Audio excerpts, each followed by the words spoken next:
Have you ever known someone struggling with severe mental illness? Not just ordinary anxiety or depression, but full-on hallucinations and delusions. Imagine that person is the King of France. How would that impact an entire kingdom? Well, that was the stark reality during the reign of Charles VI in the late 1300s and early 1400s. Charles inherited the throne as a teenager and showed promising signs at first, but then his mental health took a steep decline. He would randomly yell and smash furniture.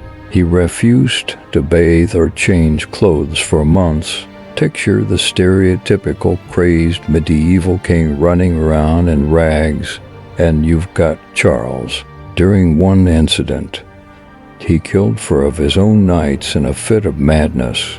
Not exactly royal behavior, right? But it gets even crazier. Charles became convinced he was made of glass. Yes, glass to prevent shattering. He had protective cushioning sewn into his clothes.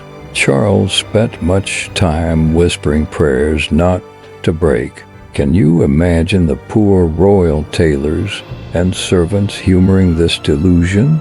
Now, this sort of erratic behavior might provide amusement around the palace water cooler, but a king in the midst of psychosis unable to rule present serious problems.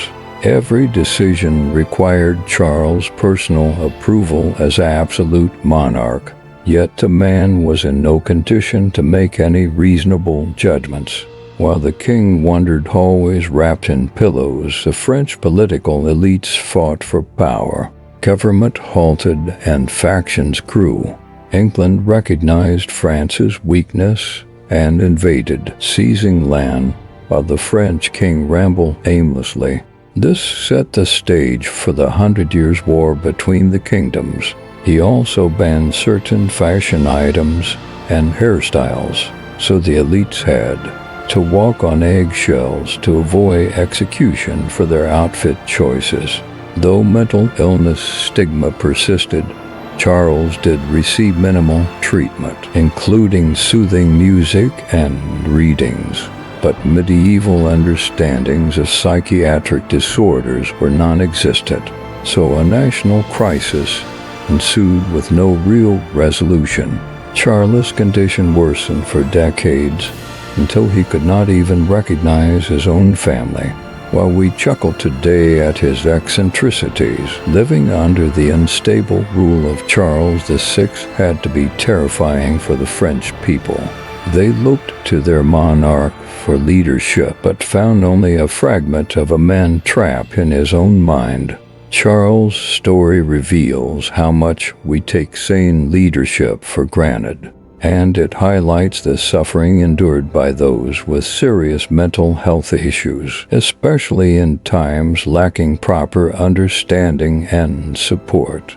So the next time you encounter someone in the midst of psychological challenges, recall the story of poor King Charles. Have empathy for the internal turmoil they face and appreciate leaders who govern with stability and wisdom. The life of a nation hinges on a sound mind at the helm.